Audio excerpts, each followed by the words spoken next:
Hello everyone. मैं आज खुश हूँ और मैं बहुत एनर्जेटिक फील कर रही हूँ। 6:30 बज रहा है, ऑलमोस्ट 7 बज चुके हैं आज का।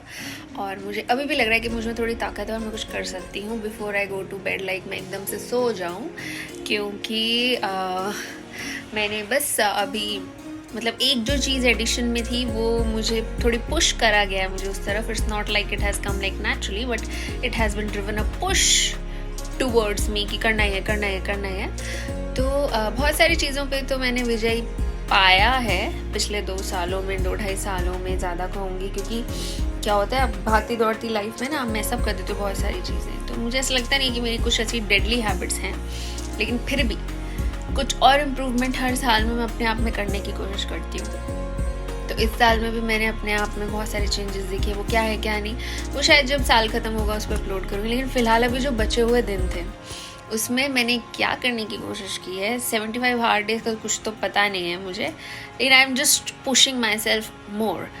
सो आज के अब तक के 7,000 स्टेप मेरे हो चुके हैं, which I am going to push more till 10,000। और अगर 10,000 नहीं हुए तो चलो स्टेप 6-7 हज़ार ठीक है, लेकिन मैं सोच रही हूँ कि एक्सरसाइज 2 टाइम कर लूँ, लेकिन एक टाइम वॉक, एक time proper exercise. So there is a twist coming, जिसका वीडियो डालूंगी कि कैसे हाउ डे 1 वेंट, है ना। और 4 to 5 लीटर्स वाटर मेरा हो ही जाता है। 5 लीटर्स नहीं होता तो एटलीस्ट 4 हो जाता है, तो वो चीज़ पे मैं हूँ। ड्राई फ्रूट्स मैंने नहीं खाती हूँ, मैं नहीं खा रही हूँ।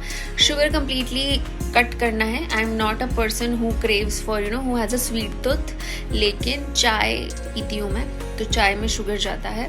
एंड देन कभी कभी मैं वो कैंडी खा लेती हूँ, हाजमोला कैंडी मुझे बहुत ज़्यादा पसंद है, तो वो हाजमोला कैंडी किल्स मी, ओके।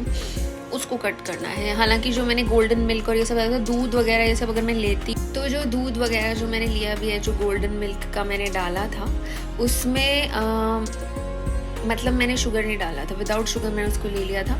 और एक चीज़ मुझे ऐड करनी है, क्योंकि मेरे अंदर बहुत वीकनेस है, मुझे पता है। वो दिखता है इंसान ना बहुत ऐसे बल्कि सा या वेट ज़्यादा हो गया, लेकिन अंदर ताकत नहीं होती है। मेरे रिसेंट फ्रेंड ने भी किसी ने कहा था, और मम्मी तो कहते ही रहते हैं। तो 1 tablespoon of ghee is must must must. तो अभी तो फिलहाल यही है।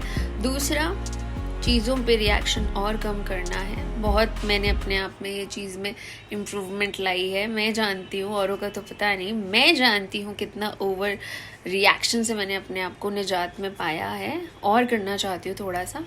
और बस एक चीज़ है जो मुझे बहुत खाती है, ओवर थिंकिंग किल्स में। उसको कैसे कम किया जाए उसका भी मुझे निचोड़ पता है, लेकिन उस चीज़ पे क्या होता है, जब वो एक सिचुएशन हुई होती है ना पर्टिकुलर, उसमें ओवर थिंकिंग रुकती नहीं है मेरी। उसमें चाहे कुछ ही कर लूँ, मैं उसे इधर ध्यान भटका लूँ, उधर ध्यान भटका लूँ, लेकिन वो कंसिस्टेंटली उस पर थिंकिंग चलती रहती है। उस पर बहुत हद तक मैंने वर्क कर लिया था। अगस्त एंड तक इट वाज गोइंग फाइन, सितंबर फर्स्ट वीक भी कह लो, उसके बाद में चीज़ें थोड़ी ऊंची नीची हो गई।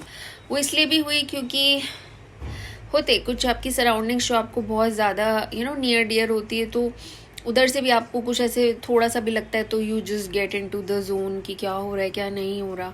एनजाइटी हिट करती है या कुछ भी होती है। चलो एनजाइटी इतनी हिट नहीं होती, बट फिर भी हुई है, तो ओवर थिंकिंग पे वर्क करना है। और दूसरा, अब सर्दियाँ आ रही हैं तो हर चीज़ रेगुलर है मेरी, ऑलमोस्ट। सर्दियाँ आ रही है, बस ये कि जो मेरी एक्सरसाइज का पैटर्न है वो नॉर्मल हो जाए, और एक टाइम तो पक्का हो ही हो।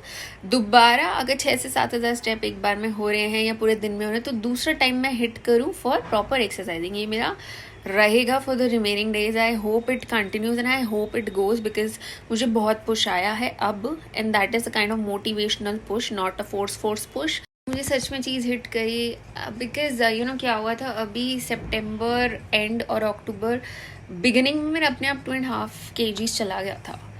फिर लेकिन पता नहीं क्या होता है, because I am a thyroid patient, so weight keeps on going up and down, and also like एक स्टेगनेंट नहीं रहता है, कभी बहुत ज़्यादा हो जाएगा, कभी बहुत कम हो जाएगा। सो ये चीज़ है, तो I hope it goes somewhere. Also मैं ना आजकल कोल्ड ड्रिंक बहुत पीने लग गई थी, ऑल्सो लाइक थम्स अप के लिए पागल। आज भी मेरे से गलती हो गई वैसे, क्योंकि मैंने सुबह एक जीरा बंटा पी लिया, वो 10 रुपीज़ का जो बॉटल आता है जीरा पानी, वो पी लिया मैंने, क्योंकि मेरे को सुबह मंदिर जाना होता है। तो मैंने दूध लिया था शिव जी के लिए, आज तो मंडे ही था तो मुझे चढ़ाना भी था। मैं बोला अंकल को दे दो, और पी लिया। फिर याद आया, oh this is the day 1 that you have to keep cut down on all the process food और द पैकेज फूड। सो फिर मुझे लगा चलो कोई नहीं। और बाकी सब कैसे डे 1 गया वो आप देखिए। ये सब चीज़ें जो रिमेनिंग में मैंने प्लान करी, I hope it goes accordingly the way I want. Just wish me luck. और कुछ इस तरीके से अपने आप को पुश करिए ताकि अपने आप में किसी एज तक इम्प्रूवमेंट देख पाएँ, ज़्यादा नहीं, कंप्लीट नहीं, जितनी डिज़ायर्ड है तो किसी एज तक की करा तो सही, चले तो सही। वो चीज़ में मैं हमेशा बिलीव करती हूँ और उसी चलते मैं चलती हूँ उस चीज़ पे। तो आई होप रिमेनिंग डेज भी मुझे अपने आप को और मिला के जाएँ खुद से और ये दिखा के जाएँ कि जो तुम सोच रहे थे नहीं हो पाएगा उस पे भी तुम चल पड़े हो, सो सूनर और लेटर हो ज़रूर जाएगा। Always be that person who knows हो सकता है, वो ऑलवेज से हो सकता है, आज नहीं कल, कल नहीं परसों, ज़रूर हो सकता है, होगा ज़रूर, अगर आपकी विल पावर है, आपने उस पर कदम बढ़ा लिए हैं तो। ऐसा मुझे लगता है कि फिर वो साथ देते हैं डायरेक्ट। जय हिंद।